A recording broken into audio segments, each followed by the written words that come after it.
Hello बच्चों, आज हम पढ़ने जा रहे हैं क्लास 11th की फिजिक्स का पहला चैप्टर जिसका नाम है units measurement and error analysis, जिसको हम हिंदी में बोलेंगे बच्चों मात्रक मापन और त्रुटि विश्लेषण। तो ये जो चैप्टर है बच्चों पूरा बेसिक है, जो क्लास 11th की फिजिक्स है उसका एक बेसिक चैप्टर है। अगर इसको आप नहीं जान पाएंगे तो कुछ नहीं जान पाएंगे।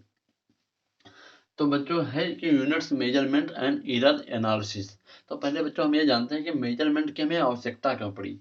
तो फिजिक्स जो बच्चों है ये साइंस की एक शाखा है जिसमें जो प्रकृति और प्रकृति में होने वाली घटनाओं से संबंध रखता है, जिसको लिखेंगे क्या है, physics is the branch of science. Physics is the branch of science which deal with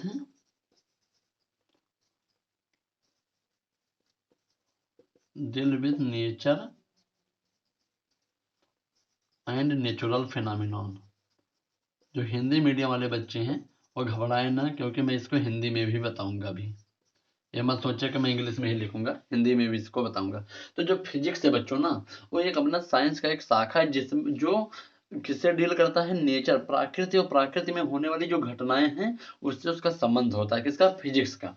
तो मान लीजिए कोई जो प्रकृति में घटना होगी उसको अगर हम अच्छे से समझने के लिए उस पर क्या क्या उसके माने जो घटना हुई है उसको एक एक पॉइंट उसमें के समझने के लिए हमें मेजरमेंट की आवश्यकता पड़ती है। For a proper description of any natural phenomena, कोई प्राकृतिक घटना का प्रॉपर डिस्क्रिप्शन जानने के लिए उसमें हमें मेजरमेंट की आवश्यकता पड़ी। मान लीजिए सपोज दैट ये कोई टावर है, यहाँ से कोई बच्चा इस पे है, ये कोई बच्चा इस पे से गिर गया, मान लीजिए गिर गया। तो अभी गिर गया, ये कोई मान लीजिए प्राकृतिक घटना हो गई, नेचुरल फिनोमिनन है। तो ये गिर गया बच्चा। अब अगर फिजिक्स इसका क्या करेगा, इसका मापन करेगा, इसका पूरा एक एक पूरा सिस्टम देखेगा कि कितना हाइट था इसका, जो टावर जिससे जितनी ऊंचाई से वो गिरा, इसका मास क्या होगा उसके बारे में, ये जब गिरा था उसकी वेलोसिटी क्या थी, या फिर कितना समय लगा उसको नीचे आने में। यही सब मापने के लिए हमें फिजिक्स की आवश्यकता पड़ी। तो मापन की आवश्यकता आप जान गए बच्चे, कोई भी मतलब जो प्रकृति में घटनाएं होती हैं उसको अच्छे से समझने के लिए हमें मापन की आवश्यकता पड़ती है। समझ में आया? ठीक, हम बहुत बेसिक चीजें बात करेंगे, बेसिक बेसिक चीजों को हम जानेंगे। क्या करते हैं बच्चे, बेसिक चीजों को नहीं जानते, वही से फार्मूला पढ़ लेंगे, क्वेश्चन लगेंगे। फार्मूला क्वेश्चन पढ़ने से कुछ नहीं होता है, जिसमें जो आगे नीट वोट के एग्जाम होते हैं उसमें सब बेसिक चीजें पूछी जाती हैं, और बच्चे क्या करते हैं, बेसिक पढ़ते नहीं है। चलिए बच्चे, तो तब क्या कह सकते हैं कि physics is the science of measurement. हम कह सकते हैं ना, physics is the science of measurement. मतलब जो भौतिक विज्ञान है, भौतिक विज्ञान वो मापन का विज्ञान है। किसका विज्ञान है, मापन का विज्ञान है। समझे बच्चे? तो physics is the science of measurement. अब देखिए, चलिए हम जो मेजरमेंट है ये दो चीजों पर निर्भर करता है। किसी चीज का अगर हम मेजर करेंगे कि कोई चीज को, तो दो चीज पर निर्भर करेगा। पहला तो होगा द यूनिट, मतलब मात्रक, किसमें हम मेजर करेंगे उसको, यूनिट। और दूसरा होगा बच्चों न्यूमेरिकल वैल्यू।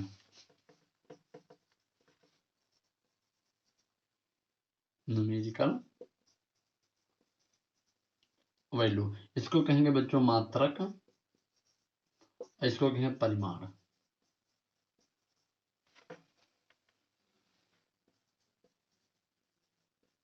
परिमाण।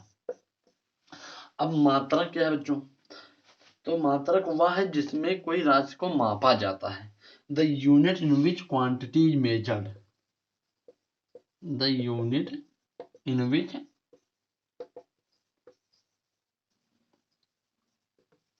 Quantity is measured.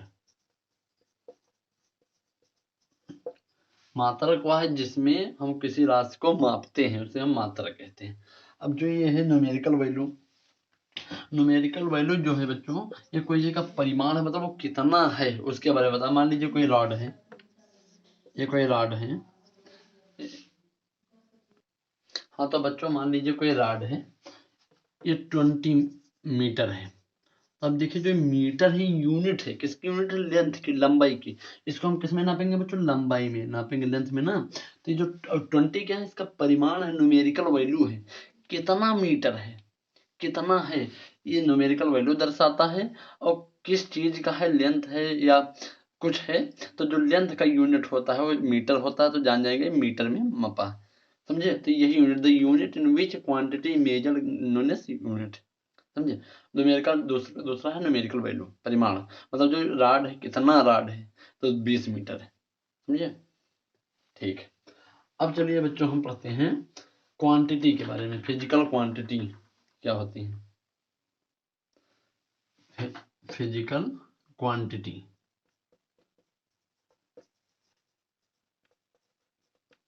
Physical quantity को बच्चे हम हिंदी में कहते हैं भौतिक राशि। भौतिक राशि, फिजिकल क्वांटिटी को हम भौतिक। अब फिजिकल क्वांटिटी क्या है? Those quantity which can measured, माने वह राशियां जिसको हम माप सकते हैं, उन्हें फिजिकल क्वांटिटी कहते हैं। दोज क्वांटिटी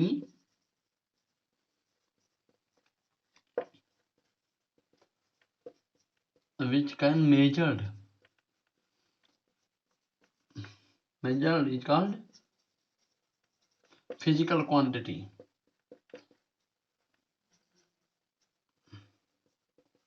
इसको अगर हिंदी में लिखे कि वह राशियां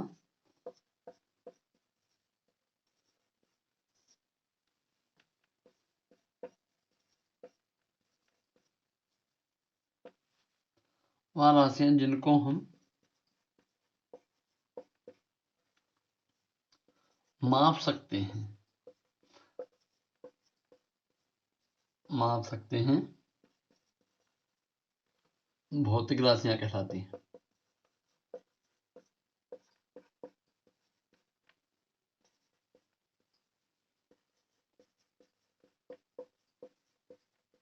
समझ में आ गया बच्चों? मतलब जो फिजिकल क्वांटिटी है, those quantity which can measured, जिसको हम माप सकते हैं, फिजिकल क्वांटिटी, वह राशियां जिसको हम माप सकते हैं, क्या कहलाती है बच्चों? भौतिक राशियां कहलाती हैं। अब समझ में आ गया? इसको लिख लीजिए, जो नोट बना रहे हैं बच्चों उसको लिख लीजिए तुरंत। अब जो फिजिकल क्वांटिटी बच्चों दो प्रकार की होती है। जो भौतिक राशियां कितने प्रकार की होती हैं? दो प्रकार की। हम पूरा बेसिक से लेकर आपको चल रहे हैं, ये एक एक बेसिक इसका बताएंगे। फिजिकल क्वांटिटी जो भौतिक राशियां कितने प्रकार की हैं बच्चों?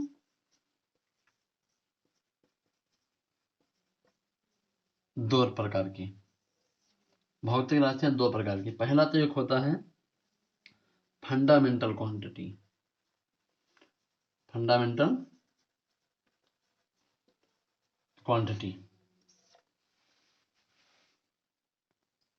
हिंदी में कहेंगे बच्चों मूल राशियां। क्या कहेंगे? मूल राशियां। इसका दूसरा होता है डिराइव्ड क्वांटिटी,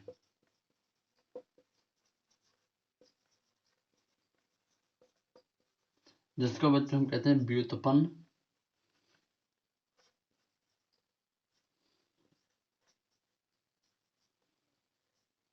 व्युत्पन्न राशियां। तो दो प्रकार की बच्चों फिजिकल क्वांटिटी होती है, एक होती है मूल राशियां और दूसरी क्या होती है बच्चों? व्युत्पन्न राशियां। अब मूल राशियां क्या होती हैं?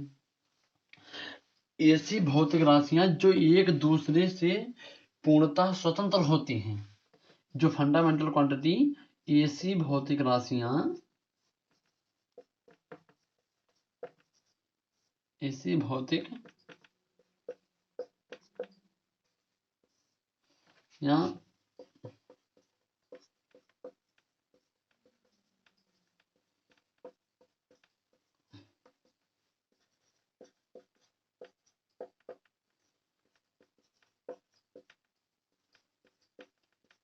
अस्वतंत्र होती हैं।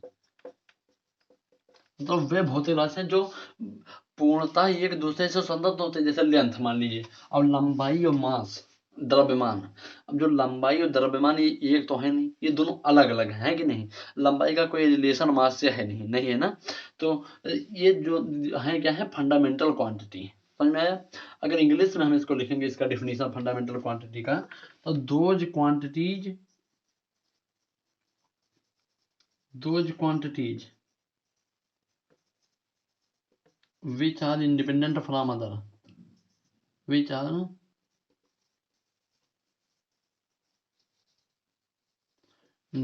dependent from other quantity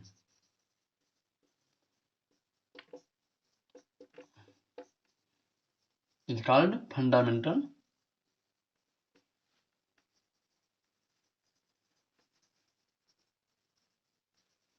ये क्वांटिटी लिखा हुआ है।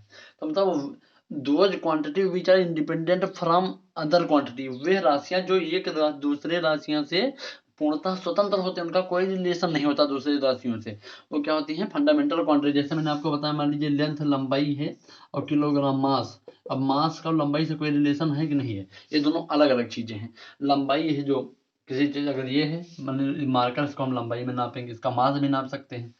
तो इस दोनों क्या है, अलग अलग चीजें हैं। तो ये है फंडामेंटल क्वांटिटी, समझ में आया। अब बच्चों जो फंडामेंटल क्वांटिटी होती हैं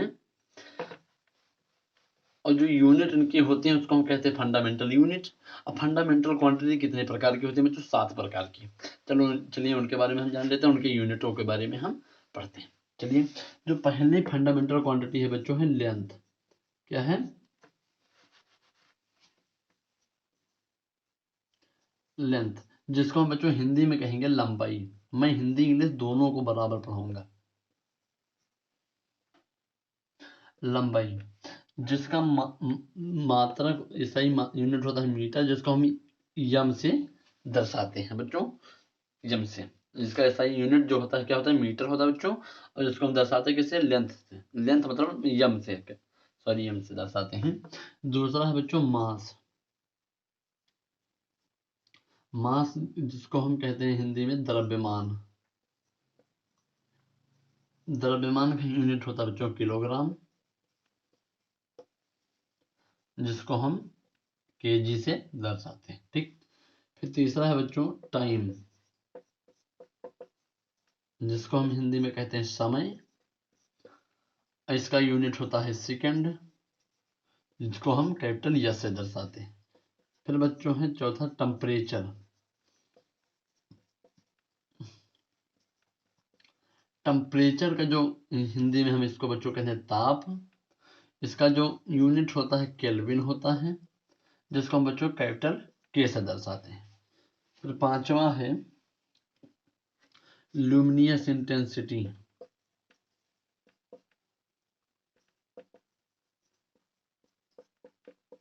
लुमिनियस इंटेंसिटी इसको कहते हैं बच्चों हिंदी में ज्योति तीव्रता।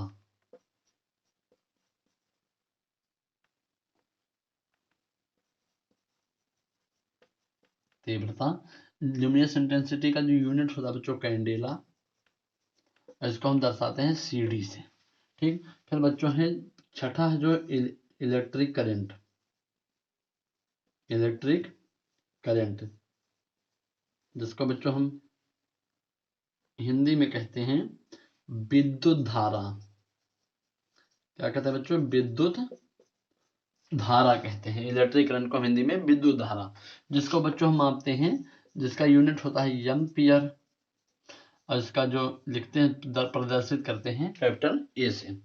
फिर बच्चों जो 7 नंबर है उसे कहते हैं amount of substance. Amount of substance, Hindi में इसको बच्चों बोले तो पदार्थ की मात्रा। पदार्थ की मात्रा, ये पदार्थ है, हल्का दिख रहा है, इसको हम थोड़ा ऊपर लिख दे रहे हैं। ठीक, अब दिख रहा है पदार्थ की मात्रा, जिसको हम बच्चों इसका यूनिट होता है मोल, और जिसको हम प्रदर्शित करते हैं मोल से। अब क्या करते हैं बच्चे, इसको भी मोल लिख देते हैं। इसका यूनिट मोल होता है MOLE, और जो इसको प्रदर्शित करेंगे MOL से केवल, क्योंकि इसका जो प्रोनाउंसिएशन होता है वो सेम होता है, इसी तरह बच्चों कंफ्यूज हो जाते हैं। तो ये जो 7 क्या है फंडामेंटल क्वांटिटी है, ये एक दूसरे से स्वतंत्र हैं, कोई एक दूसरे से मिला हुआ नहीं, सब एक इंडिपेंडेंट है एक दूसरे क्वांटिटी से। तो इसमें 7 है। पहला है लेंथ लंबाई, जिसकी यूनिट होती है मीटर, जिसको हम दर्शाते हैं यम से। दूसरा है बच्चों मास, जिसको हम हिंदी में कहते हैं द्रव्यमान, जिसका यूनिट होता है किलोग्राम, जिसको हम दर्शाते हैं केजी से।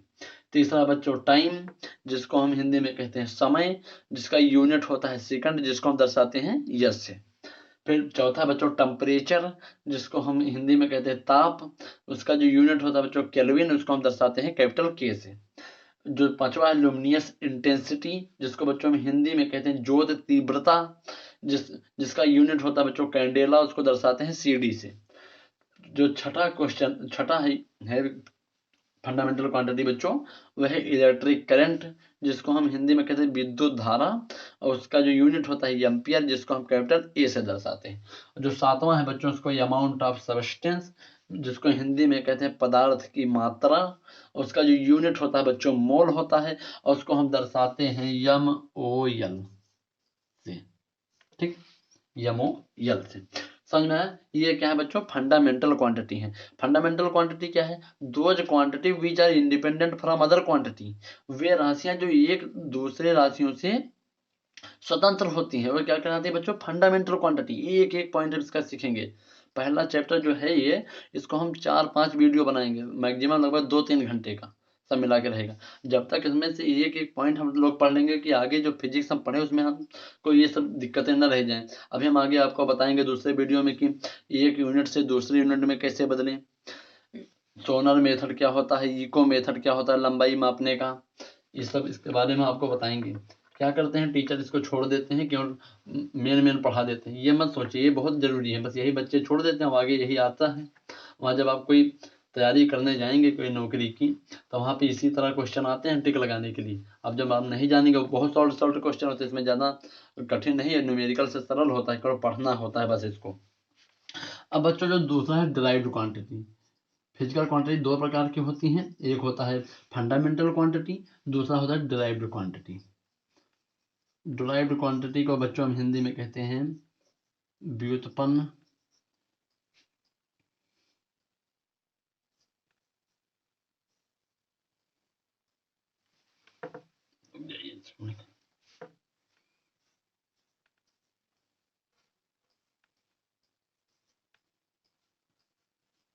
व्युत्पन्न राशि, यही इसको हम कहते हैं डिराइव्ड क्वांटिटी। तो फिजिकल क्वांटिटी दो प्रकार की, पहला फंडामेंटल क्वांटिटी, जो मैंने आपको बता दिया कि वे राशियां जो एक दूसरे से पूर्णतः स्वतंत्र होती हैं, वे क्या कहलाती हैं? मूल राशियां कहलाती हैं। मूल राशियां 7 प्रकार की होती हैं। पहला लेंथ, दूसरा मास, तीसरा टाइम, चौथा टेम्परेचर, पांचवा इलेक्ट्रिक करंट, छठा अमाउंट ऑफ सब्सटेंस, सातवां इल्यूमिनेशन इंटेंसिटी। समझे? दो और होते हैं, एक होते हैं सप्लीमेंट्री में, एक होता है रेडियन, एक होता है स्टीरेडियन, उससे हमसे नहीं मतलब है, जितना मेन है उसको मैंने आपको बताया। तो डिराइव्ड क्वांटिटी पढ़ते हैं। व्युत्पन्न राशि क्या होती है बच्चों? अब those quantity which derive from the fundamental quantity, those quantity which derive from the fundamental quantity, which derived from the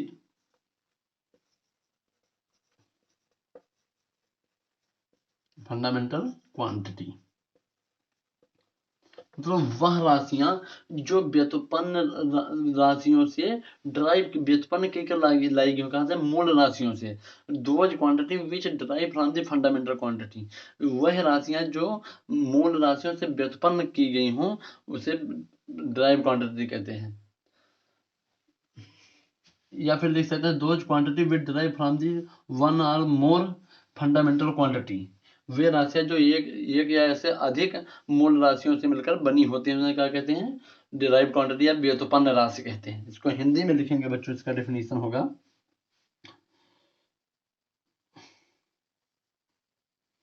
वे भौतिक राशियां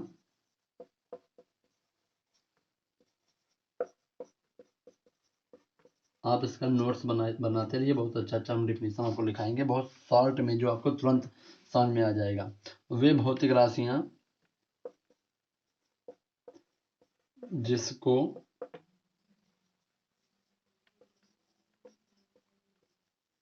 जिसको मूल राशियों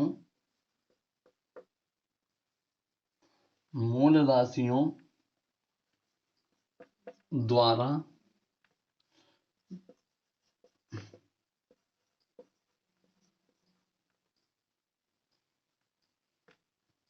अगर कहीं बच्चों गलत हो रहा होगा स्पेलिंग तो उसके लिए क्षमा चाहता हूँ, क्योंकि कोई क्लियर नहीं है, कहीं गलत हो सकता है, आदमी हम भी हैं। तो द्वारा व्युत्पन्न की गई जाती हैं, व्युत्पन्न किया जाता है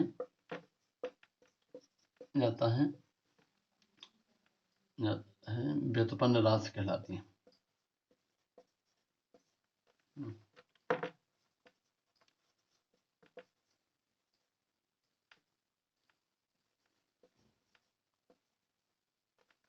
हिंदी में ही हमारा गलत होगा और इंग्लिश में कभी नहीं। व्युत्पन्न राशि कहलाते हैं, मतलब वे भौतिक राशि है जिसको मूल राशियों से द्वारा व्युत्पन्न किया जाता है, व्युत्पन्न राशि कहलाती है। एग्जाम्पल में आप लीजिए, जैसे प्रेशर को हिंदी में कहते हैं बच्चों दाब। दाब का फार्मूला क्या होता है? Force upon area. एरिया देखिए, अभी जो एरिया फोर्स निकलेगा वो भी कहाँ से आएगा? मूल राशियों से ही आएगा। तो वे राशियां जो जिसको मूल राशियों द्वारा व्युत्पन्न किया जाता है वे क्या कहलाती हैं? व्युत्पन्न राशियां कहलाती हैं। अब चलिए हम कुछ व्युत्पन्न राशियों के बारे में आपको बताते हैं। इसको आप नोट कर लीजिए, इसका डिफिनीशन जो है।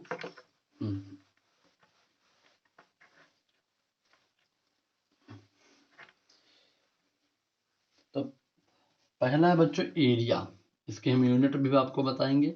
एरिया को बच्चों हम हिंदी में कहते हैं क्षेत्रफल। एरिया का जो फार्मूला होता है बच्चों, होता है लंबाई गुणे चौड़ाई। आप सोच रहे हैं कि बच्चों वाला चीज क्यों बता रहे हैं, इसको आप समझ लीजिए। कहीं कहीं पर आप ये होता है कि आप इसको बच्चे वाले भी चीज अब नहीं जान पाते हैं, वहाँ पे ज्यादा कठिन नहीं होता, छोटे छोटे क्लास का भी दे देते हैं। बस क्या कहते हैं बच्चे उसको छोड़ देते हैं कि इसको क्या पढ़ाई तो वैसे है, बस यही सब आ सकता है वहाँ पे। तो लंबाई गुणे चौड़ाई, लंबाई को किसमें नापेंगे बच्चों? मीटर में। इसको चौड़ाई को भी मीटर में। तो क्या हो जाएगा इसका यूनिट? Metre square. क्या हो जाएगा बच्चों? Metre square. एरिया है, एरिया को हिंदी में कहते हैं क्षेत्रफल। फार्मूला होता है लंबाई गुणे चौड़ाई। लंबाई को मीटर में, चौड़ाई को भी मीटर में, क्या हो जाएगा? Unit metre square. समझ में आया? ये सब क्या है बच्चों?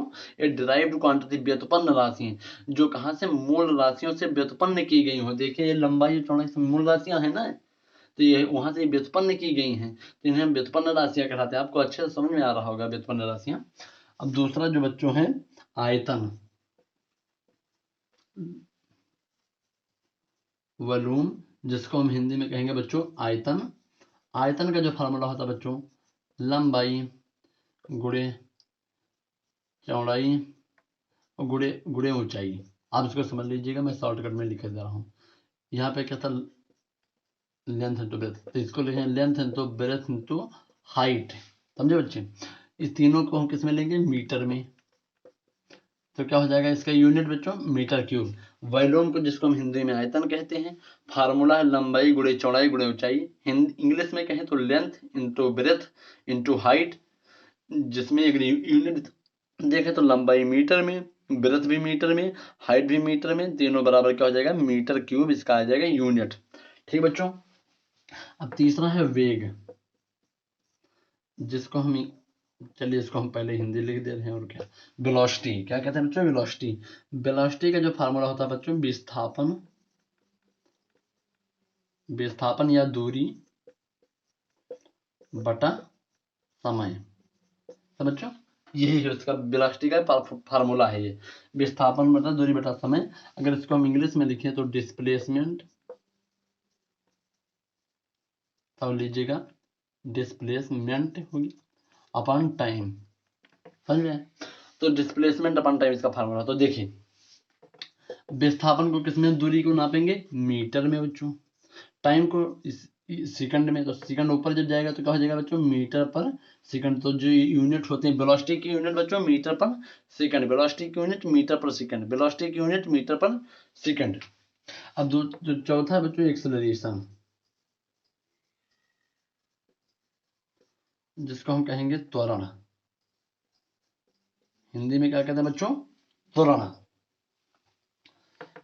इसका फार्मूला होता है चेंज इन वेलोसिटी। लोग जाइए इसको हम मिटा दे रहे हैं, तब ऊपर लिखें। क्या बता रहे थे बच्चों? एक्सेलरेशन के बारे में।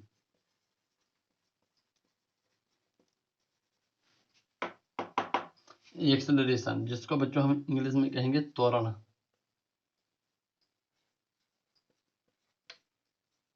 त्वरण, जिसका फार्मूला होता है change in velocity upon time. Hindi में अगर इसको लिखें तो वेग में परिवर्तन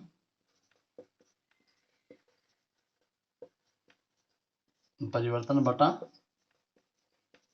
समय। वेग में परिवर्तन बटा समय। तो वेग का क्या निकला था बच्चों? यूनिट मीटर पर सेकंड, और नीचे समय का सेकंड में। सेकंड ऊपर जब जाएगा तो क्या हो जाएगा बच्चों? Metre per second square. तो जो यूनिट होगी एक्सेलरेशन की क्या होगी बच्चों? Metre per second square. तो फिर जो बच्चों अगली ड्राइव्ड क्वांटिटी है वो है फोर्स। क्या बच्चों? फोर्स, जिसको हम हिंदी में कहते हैं बच्चों बल, जिसका फार्मूला होता है मास इंटू एक्सीलरेशन। ये बच्चों क्या है? न्यूटन का सेकंड नियम, जो द्वितीय नियम है। इसको हम आगे पढ़ाएंगे, आएगा चैप्टर उसमें हम पढ़ाएंगे इसको। तो मास गुणे एक्सेलरेशन, मास को बच्चों हम कहते हैं हिंदी में द्रव्यमान, गुणे एक्सेलरेशन को त्वरण। मैं आपको ये एक जो इंग्लिश में लिखता हूँ उसका हिंदी भी बताता चलता हूँ, कि आपको ये मत लगे कि आप हिंदी में ही बता रहे हैं, हम इंग्लिश हिंदी बराबर आपको बता रहे हैं। तो फोर्स, जो बल का फार्मूला होता है मास इंटू एक्सीलरेशन। देखिए बच्चों, मास को किसमें मापा जाता है? किलोग्राम में। एक्सीलरेशन को मीटर पर सेकंड स्क्वायर, जैसा मैं अभी बताया उसको। तो इसका क्या हो जाएगा? Kilogram metre per second square. और जो यूनिट होता है बल का बच्चा होता है न्यूटन। तो kilogram metre per second square बराबर 1 न्यूटन। अगर मान लो पूछ ले कोई कि 1 न्यूटन बराबर कितना होता है, तो 1 न्यूटन बराबर 1 kilogram metre per second square. ठीक है बच्चों, तो ये फोर्स हो गया। अब चलिए, फोर्स के बाद है प्रेशर। फिर जो बच्चों अगले है वो है प्रेशर। प्रेशर, प्रेशर को बच्चों हम हिंदी में कहते हैं दाब, जिसका फार्मूला होता है फोर्स अपॉन एरिया। जिसको हम इंग्लिश हिंदी में लिखें तो फोर्स को बल बटा एरिया को क्षेत्रफल। बल बटा क्षेत्रफल प्रेशर का फार्मूला होता है, जिसको दाब कहते हैं। अब इसको प्रेशर दाब कहते हैं इसको। तो देखिए, फोर्स का मैंने भाई क्या बताया, क्या है? Kilogram metre per second square force का हो यूनिट। फिर देखिए, जो एरिया का यूनिट क्या होता है बच्चों? Metre square. ठीक है, इसको अगर ऊपर ले जाएंगे तो हो जाएगा kilogram metre per second square into metre square, ऐसे रखने दीजिए। Kilogram metre per second square बराबर क्या होता है? न्यूटन। 1 न्यूटन मैंने बताया आपको पहले फोर्स में, तो इंटू मीटर स्क्वायर। तो तो हो जाएगा newton into metre square into newton to metre square. तो देखिए, जब इस न्यूटन टू मीटर स्क्वायर बराबर होता है पास्कल, जो यूनिट होती है प्रेशर का होता है बच्चा पास्कल। तो एक न्यूटन पर मीटर स्क्वायर बराबर होता है 1 पास्कल। कोई पूछ ले तो आप बता दीजिएगा कि 1 न्यूटन पर मीटर स्क्वायर बराबर 1 पास्कल। ठीक, समझ में आया? तो ये प्रेशर है। प्रेशर का जो फार्मूला होता है फोर्स अपॉन एरिया, बल बटा क्षेत्रफल। इसका जब यूनिट हम निकालेंगे तो आएगा kilogram metre per second square into metre square, जिसमें इसका बराबर न्यूटन होता है, मैंने पहले आपको बता दिया है। न्यूटन पर मीटर स्क्वायर बराबर होता है 1 पास्कल। पास्कल क्या होता है? यूनिट होता है प्रेशर का, यूनिट प्रेशर का। फिर बच्चों है वर्क। वर्क को देखिए, कार्य। वर्क का तो पूरा चैप्टर है वर्क पावर एंड एनर्जी का, जिसको हम आगे पढ़ेंगे। तो वर्क को हम कहते हैं कार्य। कार्य का फार्मूला होता है force into displacement. Force into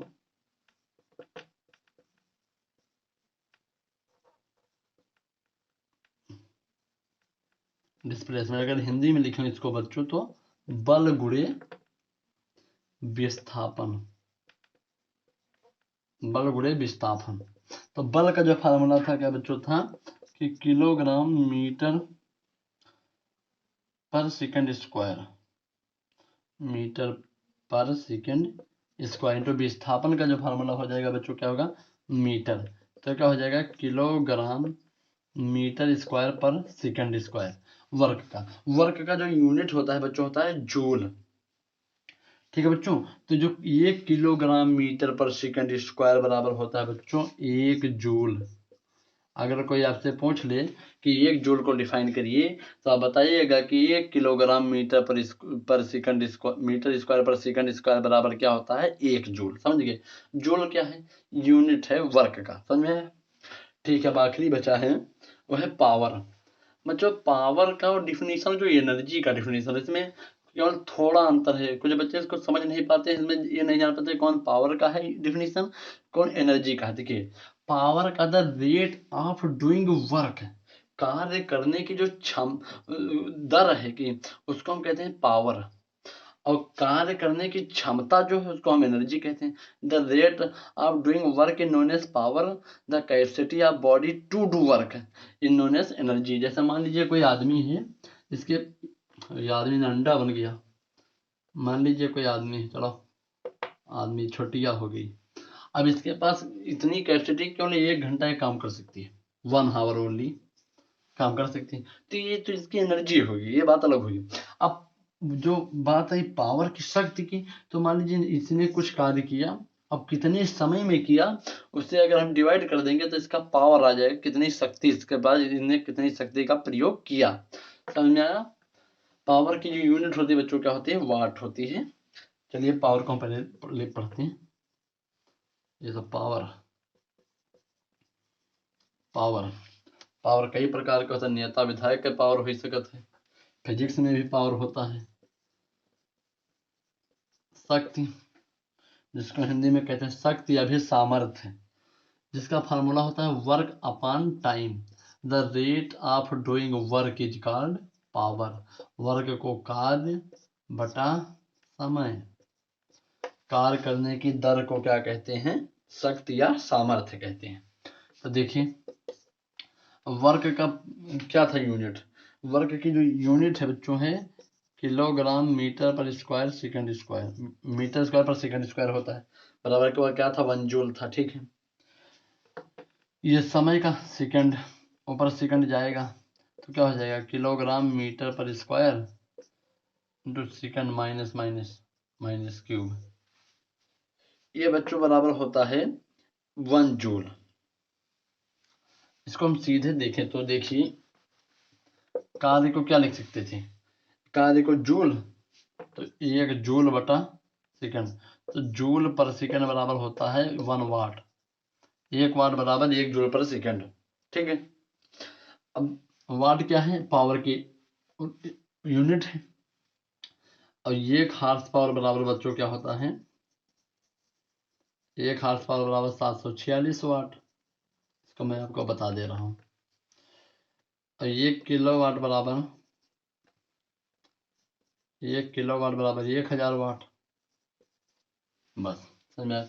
तो आज मैंने आपको derived quantity, fundamental quantity, physical quantity, unit के बारे में, मैग्नीट्यूड के बारे में, और हमें मेजरमेंट की आवश्यकता क्यों पड़ी के बारे में मैंने आपको बताया है। बेसिक नॉलेज है ये सब, आगे भी अभी बेसिक नॉलेज का ही चलेगा इसमें।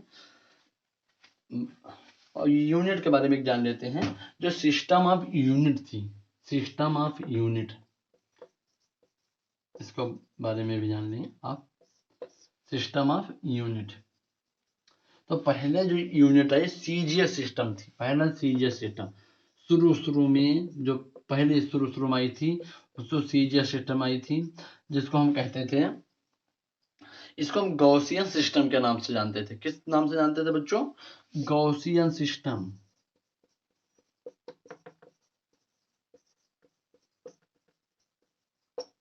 सिस्टम यूनिट गॉसियन सिस्टम के नाम से जानते थे। ये बेस्ड ऑन सेंटीमीटर ग्राम पर सेकंड पे बेस्ड था। फिर दूसरा जो है बच्चों क्या था, FPS, फुट पाउंड पर सेकंड सिस्टम। इसको हम ब्रिटिश सिस्टम के नाम से जानते थे, ब्रिटिश लोगों ने इसको लगाया था। फिर जो तीसरा है बच्चों था यमकीय सिस्टम, ये था मीटर किलोग्राम पर सेकंड, मैंने किलोग्राम सेकंड। ये यमकीय सिस्टम है, मतलब ये सब सिस्टम लगातार आते रहते। ये इसमें ये था कि ये कहीं अलग का था, इसको फिर उसी चीज को दूसरे जगह दूसरे नाम से जाने जाते थे। तो फिर सब लोगों ने कहा कि इसको अलग अलग कैसे, मान लीजिए ये कहीं अलग लागू हो रहा है, फिर कहीं दूसरे जगह आप जाइए वहां पर दूसरी चीज उसको कह रहे हैं। जैसे आप बायोलॉजी में पढ़िए, बायोलॉजी में क्लासिफिकेशन क्यों हुआ, क्योंकि कोई चीज था, जैसे मान लीजिए मेढक है, मेढक को हम सब यहाँ पे फ्रॉग कहते थे। मान लीजिए चीन में चुंग पुंग कुछ कहते होंगे, अमेरिका में कुछ दूसरा नाम से पुकारते होंगे। तो इसीलिए वैज्ञानिकों ने सोचा क्यों ना एक ही नाम बना दिया जाए, जिससे पूरे विश्व में उसी नाम से उसको पुकारा जाए, समझिए। जैसे अब मेढक का साइंटिफिक नेम क्या है, राना टिग्रीना। तो अब जहां भी आप जाएंगे उसका साइंटिफिक नेम सेम वही राना टिग्रीना ही रहेगा। वहां पे चीन में नहीं कि चुंग पुंग हो जाएगा, हाँ, उसका जो रहेगा साइंटिफिक नेम मेढक का राना टिग्रीना ही रहेगा। तो ये जो सिस्टम ऑफ यूनिट चली आ रही थी बच्चों बच्चों ये अलग अलग थी, कहीं कुछ दूसरा लगता था, कहीं कुछ दूसरा। तो इस सभी ने सोचा क्यों ना एक इंटरनेशनल सिस्टम बनाया जाए जो सभी जगह लागू हो। इंटरनेशनल सिस्टम, जिसको हम एसआई यूनिट के नाम से जानते हैं, एसआई के नाम से। तो इंटरनेशनल सिस्टम लगाया गया। ये केवल क्या है, इसका उल्टा लिख दिया गया, जो सिस्टम है पहले है इंटरनेशनल बाद में। तो इंटरनेशनल सिस्टम जो बच्चों था ये इंटरनेशनली 1960 में अंतरराष्ट्रीय स्तर पर इसको एक्सेप्ट कर दिया गया कि अब सभी जगह इंटरनेशनल से, मान लीजिए यहाँ पे लेंथ का जो यूनिट है मीटर है, तो अमेरिका में जाएंगे वहाँ पे भी मीटर होगा। अब चीन में जाएंगे वहाँ पे मीटर होगा, इंडोनेशिया में जाएंगे आप वहाँ पे भी मीटर होगा, अब जहाँ भी जाएंगे वहाँ पे मीटर होगा, समझ आए।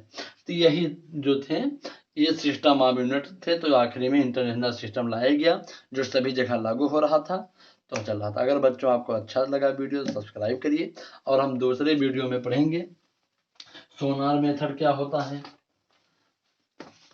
मेजरमेंट ऑफ लेंथ, लेंथ को मेजर कैसे किया जाता है,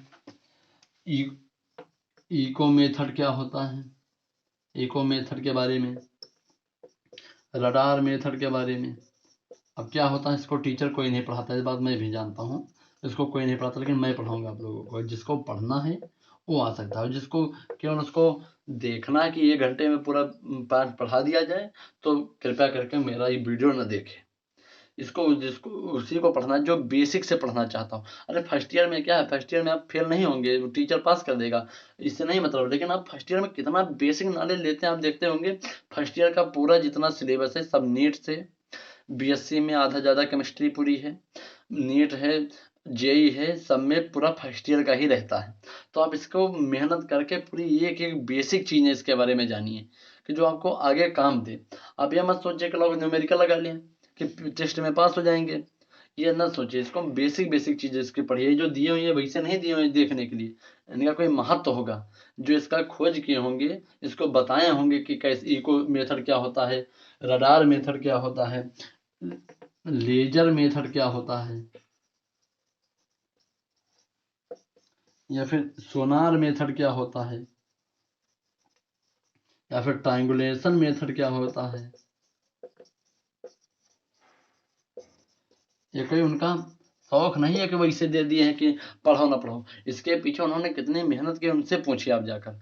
उन्होंने इतनी मेहनत करके इको मेथड कैसे लाए होंगे, उनको कैसे पता चला होगा इको मेथड क्या होता है, रडार मेथड, लेजर, अब लेजर लाइट लाते हैं, मारते हैं, झम से जल जाता है। ये मत नहीं सोचते कि लेजर लाइट बनाया कैसे गया, उसमें कौन सा लेंस लगाया जाता है। ये सब बहुत बेसिक जानकारी है, इसको आपको पढ़ना चाहिए। मत नहीं कि इसको छोड़ दो, बस केवल उसको फार्मूला पढ़ के क्वेश्चन लगा दीजिए। हाँ, ये सब बहुत जरूरी वाली चीज़ है। अच्छा चलिए, इसको हम आगे आपको वीडियो में पढ़ाते रहेंगे। अगर आप हमारा चैनल देखेंगे तो कोई चीज़ नहीं छूटेगा, एक एक पॉइंट तक हम आपको बताएंगे पूरा। ये मत सोचिए कि सिलेबस जल्दी खत्म हो जाए। हाँ, जो आप पढ़ें उसको कितना अच्छे से आप समझते हैं, बस यही आप पर जान लीजिए आपके लिए बहुत है। ठीक है, मेरे चैनल को सब्सक्राइब कर दीजिए और जो बच्चे और पढ़ने वाले हैं उनके पास भेजिएगा, इसको सेंड करिए ज़्यादा से ज़्यादा, और चैनल को सब्सक्राइब करिए जिससे जो मैं आगे वीडियो बनाऊँ उसकी नोटिफिकेशन आपको पहुँचती रहे। धन्यवाद। जय हिंद।